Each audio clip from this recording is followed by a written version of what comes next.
Hello everyone. Today we are discussing about activities in event management, and in this topic we are going to discuss about pre-event activities, during the event activities, and post-event activities. The first point, that is pre-event activities. What is the meaning of pre-event activities? The pre-event activities means before the event there are some work you have to complete, and म्हणजे तुम्हाला तुमच्याकडे असणारं जे काही कार्य आहे ते कार्य तुम्हाला पूर्ण करणं गरजेचं आहे. Event typically involve teamwork, hence responsibilities are assigned to each team member. Coordination among them members is important. Okay, याच्यामध्ये तुम्हाला या सगळ्या गोष्टींचा विचार करणं गरजेचं आहे. फर्स्ट पॉईंट यामध्ये आपल्याला पाहता येऊ शकेल तो म्हणजे communication expert. And communication expert will conceptualize the strategies for communicating these to the target audience so that it appeals to them and they attend the program. म्हणजे कम्युनिकेशन एक्सपर्ट काय करेल तर तुमच्याकडे असणाऱ्या कॉन्सेप्शलाइज्ड स्ट्रॅटेजीज असतील कम्युनिकेशनच्या, त्या स्ट्रॅटेजीज तो target ऑडियन्सला सांगेल. म्हणजे त्या पद्धतीनं तो कम्युनिकेशन करत राहील आणि त्यामुळं तुमचे जे अटेंडीज आहेत ते योग्य पद्धतीनं प्रोग्राम अटेंड करतील. Then second point, that is legal expert. And legal expert will try to look into legal issues for organising the event. म्हणजे तुमच्याकडे असणारे जे काही लीगल एक्सपर्ट आहेत ते लीगल एक्सपर्ट काय करतील की तुमचा इव्हेंट ऑर्गनाईज करण्यासाठी जे काही लीगल ऑब्लिगेशन्स असतील ती लीगल ऑब्लिगेशन्स त्यांना कंप्लीट करणं गरजेचं आहे. जे काही लीगल इश्यूज असतील ते त्यांनी कंप्लीट करून घेणं आवश्यक आहे. आणि त्यासाठी सुद्धा प्री इव्हेंट ॲक्टिव्हिटीजमध्ये आपल्याला लीगल काही परमिशन्स असतील किंवा काही इम्पॉर्टंट परमिशन्स घेणं गरजेचं आहे ऑथॉरिटीजकडून, त्यासाठी सुद्धा आपल्याला लीगल एक्सपर्टची आवश्यकता असते. Then the third point is project manager. And project manager will allocate work among different incharges of for various aspects. Okay, project manager काय करेल, त्याला एखादं कार्य दिलेलं असेल त्या इव्हेंटमधलं, तर तो इव्हेंट कशा पद्धतीनं कंप्लीट करायचा याच्या संदर्भात तो माहिती देईल आणि त्या माध्यमातून तो ते कार्य पूर्ण करून घेण्याचा प्रयत्न करेल. म्हणजेच प्रोजेक्ट मॅनेजर हा वेगवेगळ्या प्रकारचं काम असेल ते इतर व्यक्तींना, इतर एम्प्लॉईजला तुमच्या वाटून देण्याचं कार्य करत असतो. त्यानंतर accounts person. Accounts person will make the budget and discuss with the organizing team and manage all the funds. म्हणजे तुमच्याकडे असणारा जो अकाउंट पर्सन असेल किंवा अकाउंट पर्सनल असेल तो काय करेल, तुमच्याकडे असणारे जे काही बजेट्स तुम्हाला त्या इव्हेंटसाठी लागणार असेल ते बजेट तो काय करेल, तुमच्याबरोबर डिस्कस करेल. तुम्हाला लागणारे फंड्स किती आहेत ते तुमच्याबरोबर डिस्कस करेल आणि त्या माध्यमातून तुम्हाला योग्य पद्धतीनं मार्गदर्शन करेल. त्यानंतर आपल्याला नेक्स्ट पॉईंट दिलेला आहे तो म्हणजे graphic designer. And graphic designer will convert abstract ideas into more visible and easily understandable and appealing ones. म्हणजे तुमच्याकडे असणारे ग्राफिक डिझायनर काय करतील, तुमच्या जी काही आयडिया असेल त्याचा ॲबस्ट्रॅक्ट आयडिया तयार करतील आणि त्याच्या माध्यमातून सहजरित्या तुम्हाला त्याची माहिती मिळू शकते, त्या इव्हेंटची माहिती मिळू शकते.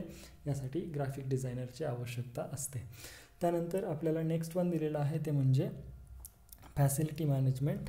हे फॅसिलिटी मॅनेजमेंट म्हणजे काय, तर facility management expert will be consulted to provide functional venues so that the execution work can be done smoothly without interruptions. म्हणजे तुमच्याकडे असणारा जो काही इव्हेंट आहे तो इव्हेंट योग्य पद्धतीनं आणि कोणत्याही इंटरप्शनशिवाय तो कंप्लीट तुम्हाला करता येईल का, याच्यासाठी आपल्याला हा फॅसिलिटी मॅनेजमेंट पर्सनल असणं गरजेचं आहे, तो एक्सपर्ट आपल्याकडे असणं गरजेचं आहे आणि त्याच्या माध्यमातून आपण ते एखादा इव्हेंट सहजरित्या पूर्ण करू शकतो. त्यानंतर आपल्याकडे नेक्स्ट पॉईंट आहे तो म्हणजे marketing expert. Marketing expert then will market the event. म्हणजे तो काय करेल, आपला जो इव्हेंट असेल तो मार्केटिंग करण्याचं तो काय करेल, कार्य करेल. त्याच्या माध्यमातून खूप मोठ्या प्रमाणात आपल्याला सहजरित्या माहिती लोकांपर्यंत पोहोचवता येऊ शकते आणि त्याच्या माध्यमातून आपल्याला खूप मोठ्या प्रमाणात रेव्हेन्यूज मिळवता येऊ शकतात. याचा देखील आपल्याला विचार करणं गरजेचं आहे. त्यानंतर आपल्याला नेक्स्ट पॉईंट पाहायचा आहे तो म्हणजे during event activities. During the event activities include actual implementation or execution of the event plan done during the pre event activities. म्हणजे प्री इव्हेंट ॲक्टिव्हिटीजमध्ये आपण जे काही कार्य केलेले आहेत, जे काही प्लॅनिंग करून ठेवलेलं आहे, ते सगळं आपल्याला यूज कुठं करायचं आहे, तर ड्युरिंग द इव्हेंट ॲक्टिव्हिटीजमध्ये ते आपल्याला सगळं यूज करायचं आहे.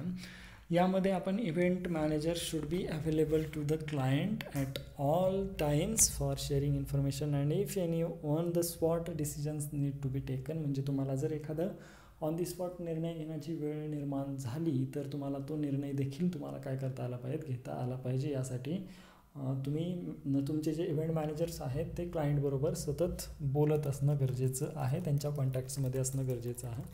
There should be a constant coordination and surveillance of the members executing specific activities as per the plan. म्हणजे तुमच्याकडे असणारे जे काही इव्हेंट मॅनेज करण्यासाठी असणारे जे काही सर्वेलन्स सिस्टीम असेल किंवा कोऑर्डिनेशन असेल त्यांच्यामध्ये असणारं, तेच तुम्हाला योग्य पद्धतीने ठेवणं गरजेचं आहे. त्याच्यामध्ये स्पेशल इफेक्ट्स त्याच्यामध्ये असणं गरजेचं आहे. त्यानंतर डिस्प्ले ऑब्जेक्ट्स कसे आहेत, त्यानंतर तिथं असणारं फूड कसं आहे, बेवरेजेस कसे आहेत, याचा देखील तुम्हाला विचार करणं गरजेचं आहे. आणि त्याच्या माध्यमातून आपल्याला आपला इव्हेंट योग्य पद्धतीने कसा एक्झिक्यूट करता येईल याचा देखील विचार करावा लागेल. Next one is monitoring is the crux of successful event execution. म्हणजे तुमच्याकडे असणारा इव्हेंट जो आहे तो योग्य पद्धतीने तुम्हाला जर मॉनिटर करता आला तर तो तुम्हाला सहज आणि चांगला एक्झिक्यूट करता आला असं म्हटलं जातं.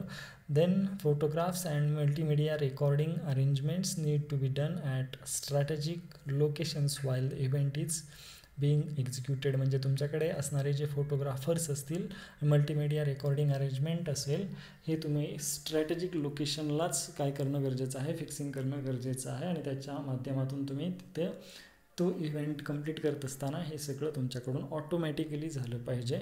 त्यानंतर at the end of the event it is important to acknowledge effort of team members and sharing the success with them. म्हणजे इव्हेंटच्या एंडच्या वेळी तुम्हाला काय करता आलं पाहिजे, ही तुमचे जे टीम मेंबर्स असणार आहेत त्या टीम मेंबर्सला आणि त्या टीम मेंबर्सबरोबर असणारे जे काही त्यांनी कार्य केलेलं असेल एम्प्लॉईजनं, त्या एम्प्लॉईजला सुद्धा तुम्ही ते सगळं सांगणं गरजेचं आहे की तुमच्यामुळंच हा इव्हेंट आपण कंप्लीट करू शकलो, याचा देखील तुम्हाला विचार करावा लागतो. त्यानंतर आपण नेक्स्ट आणि लास्ट पॉईंट आजच्या व्हिडिओ लेक्चरमधला पाहतोय तो म्हणजे पोस्ट इव्हेंट ॲक्टिव्हिटीज. आणि पोस्ट इव्हेंट ॲक्टिव्हिटीजमध्ये आपल्याला पॉईंट पाहिजे आहेत ते म्हणजे physical task of dismantling of sets. म्हणजे तुमच्याकडे असणारे जे काही फिजिकल टास्क असतील ते तुम्ही कंप्लीट केलेले आहेत का ते चेक करणं. त्यानंतर final account settling.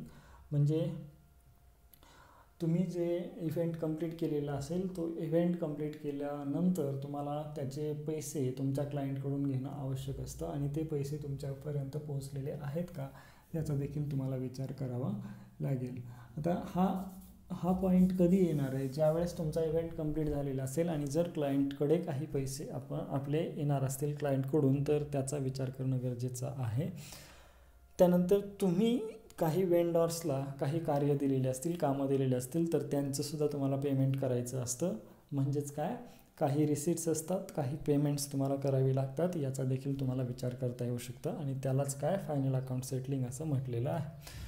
Then post mortem analysis of the event. म्हणजे तुम्हाला खरंच तो इव्हेंट योग्य पद्धतीनं ऑर्गनाईज करता आला किंवा नाही याची माहिती आपल्याला पोस्टमॉर्टममध्ये करता येऊ शकते. पोस्टमॉर्टम म्हणजे एखादा इव्हेंट आणि त्या इव्हेंटमध्ये केलेल्या ॲक्टिव्हिटीज, त्या इव्हेंटमधले केलेल्या ॲक्टिव्हिटीजच्या माध्यमातून आपण खरंच तो इव्हेंट योग्य पद्धतीनं एक्झिक्यूट केलेला आहे किंवा नाही याची माहिती आपल्याला जर घ्यायची असेल तर त्याचा योग्य पद्धतीने ॲनालिसिस करणं गरजेचं आहे. त्यानंतर next one is thanking all involved for their effort formally by letters. Okay, म्हणजे तुमच्या इव्हेंटमध्ये ज्या लोकांनी सहभाग घेतलेला होता त्या सगळ्या लोकांना तुम्हाला थँक म्हणणं गरजेचं आहे आणि त्याच्या माध्यमातून तुम्ही त्या किंबहुना तुम्हाला पुढील एखाद्या क्लायंटसुद्धा याच्या माध्यमातून मिळू शकतो आणि त्यामुळं थँकिंग लेटर्ससुद्धा पाठवणं गरजेचं आहे. आणि last one is feedback including a post event questionnaire and seeking to measure client satisfaction and also obtain suggestions for future. म्हणजे एखादा इव्हेंट जर तुम्ही कंप्लीट केलेला असेल तर त्या इव्हेंटच्या कंप्लिशननंतर तुम्ही काय करू शकता की एखादी क्वेश्चनरी तिथं असणाऱ्या व्यक्तींकडून भरून घेऊ शकता आणि त्याच्या माध्यमातून तुम्हाला जर तो क्लायंट असेल त्या क्लायंटला योग्य पद्धतीनं तो इव्हेंट ऑर्गनाईज केलेला आहे की नाही याचं ओपिनियन त्याचं घ्यायचं. त्याचबरोबर तुम्ही त्या इव्हेंट ऑर्गनाईज केलेला आहे त्याच्या बाबतीत सॅटिस्फाय आहात का याचं देखील माहिती घेणं गरजेचं आहे. किंवा काही चुका झालेल्या असतील तर त्याच्या संदर्भात तो काय करेल, आपल्याला गाईड करेल, सजेशन्स देईल आणि ती सजेशन्स घेऊन आपण फ्युचरमध्ये जे काही इव्हेंट्स आपल्याला ऑर्गनाईज करायचे आहेत याच्यासाठी आपण तयार होऊ शकतो. म्हणजे याचा देखील आपल्याला विचार करावा लागेल की पोस्ट इव्हेंट ॲक्टिव्हिटीजमध्ये आपल्याला फीडबॅक देखील घेणं गरजेचं आहे. म्हणजेच प्रत्येक ॲक्टिव्हिटी जी असणार आहे ती ॲक्टिव्हिटी पोस्ट इव्हेंटच्या एंडला फीडबॅकनं कंप्लीट होणार आहे. ओके, आपण आजच्या लेक्चरमध्ये ॲक्टिव्हिटीज इन इव्हेंट मॅनेजमेंट पाहिलं आणि वेगवेगळ्या प्रकारच्या ॲक्टिव्हिटीज ते म्हणजे pre event, during the event आणि पोस्ट इव्हेंट ॲक्टिव्हिटीज आपण पाहिलेल्या आहेत. ओके, आजच्या लेक्चरमध्ये एवढंच आपण पाहणार आहोत. नेक्स्ट लेक्चरमध्ये नेक्स्ट पॉईंट आपण पाहूया. थँक्यू.